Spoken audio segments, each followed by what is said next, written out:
Opening statement, and we'll open it up for questions. Well, we're fortunate to be sitting here in the winner's circle.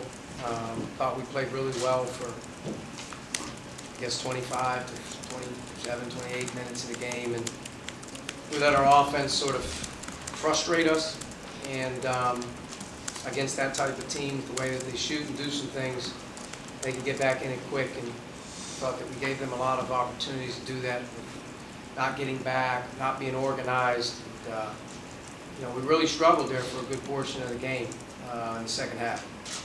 We were able to get to about the 5-minute mark, and especially in the last 3 minutes. And I was confident that our guys were going to make some plays, though. We've been in that situation.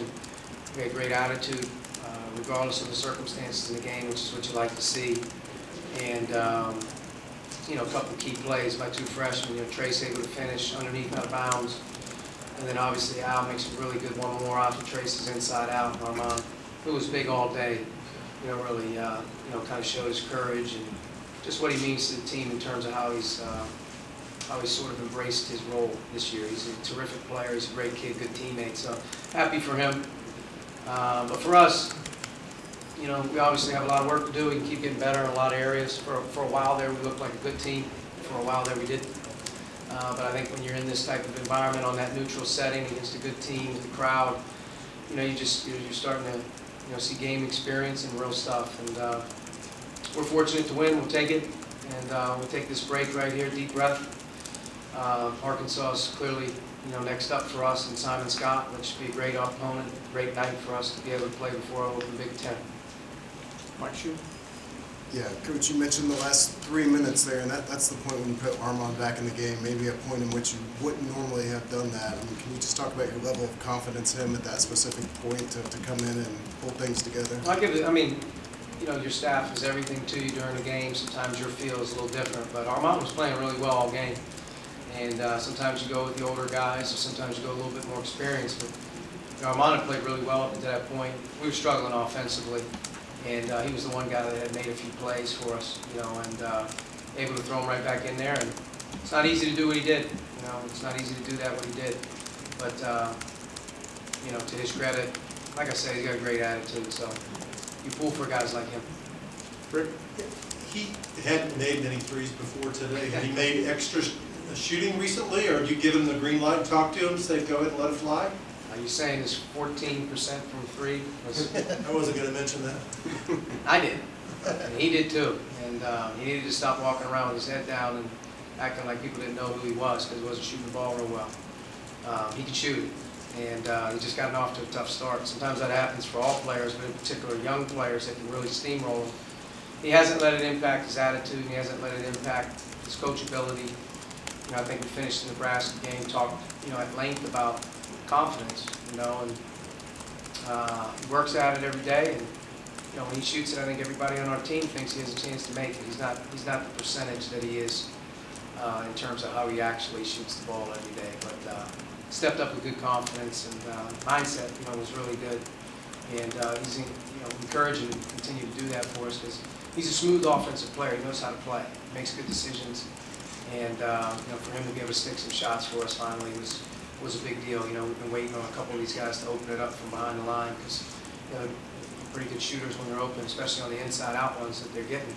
So it was good for Armand. His percentage doesn't dictate the type of shooter that he is, and as most guys do, you get taken back by it. He had originally, I think, was worried about it too much, and I think he stopped worrying about it. What is he going to do? Go to 12%? It's like stop worrying about it. You're eventually going to get your percentage to climb up. Because you're good shooters. So just hang in there. Coach, I know in Wisconsin when they faced adversity, you were pretty upset that they kind of were hanging heads, but it seemed like their energy level never really slowed down today, even though it was trouble.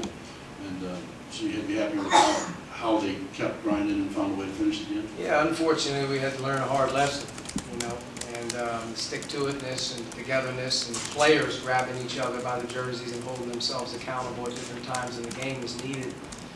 And that didn't happen that day.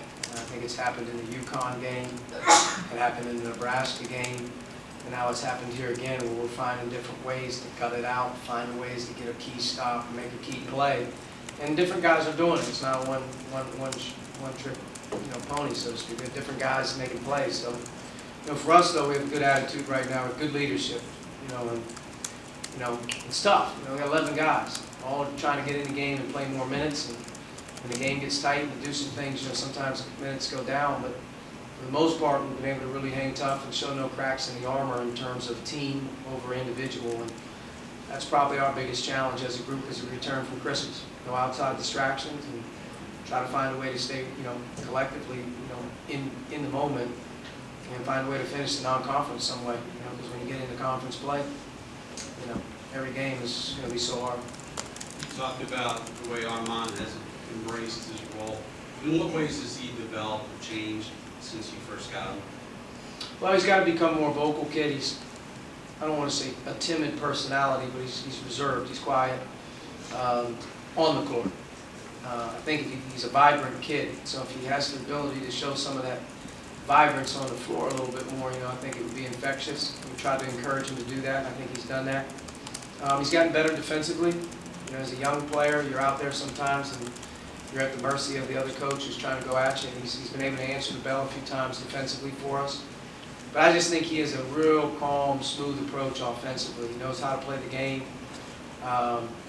He makes solid, sound plays, and he's not afraid. And I think as he's gotten a little bit older, the bigger the lights of the game, the more he's been able to step up, whether it was at Florida State, made huge plays down the stretch of that one, or whether it was this one, or even finishing the other night. But Armand's a really good player. He's going to continue to get even better as he gets older and bigger and stronger.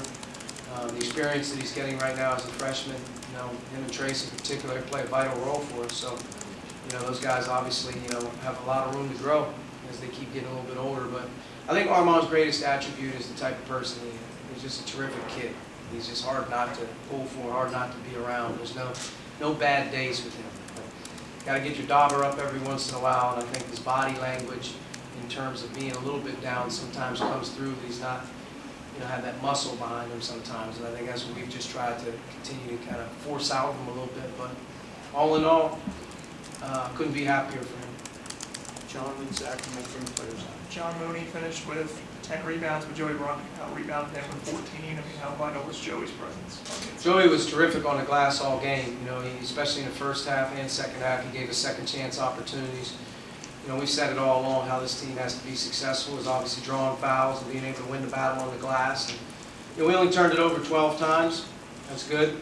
We were able to be plus 10 on the backboard. That's huge. We didn't get smashed on the offensive glass. Too bad. I thought we were able to rebound the ball really well. It's one of the reasons that we've won a few games here and that in the last couple games. The free throw disparity tonight, indicates that. Obviously, Notre Dame sort of won on that style. They don't typically foul a whole lot, so it's hard. And when we struggle to score, sort of the MO is find a way to get to the foul line.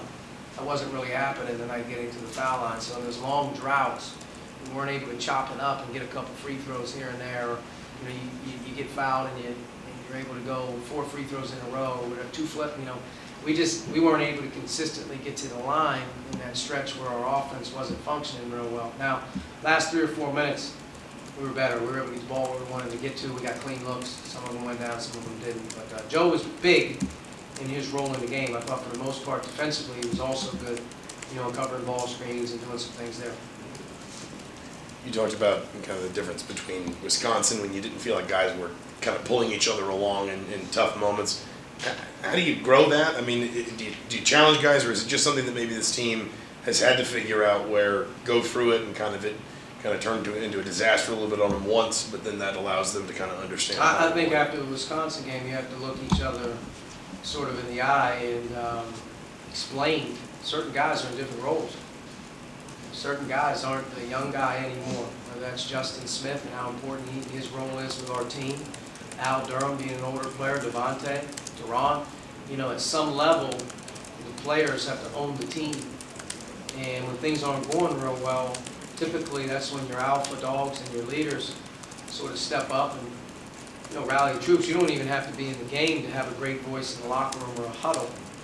And that was missing completely from 1 through 11 on that day. Since then, I think as you address it, some guys are now way more noticeable in terms of approaching, we're okay, hang in there, there's a voice.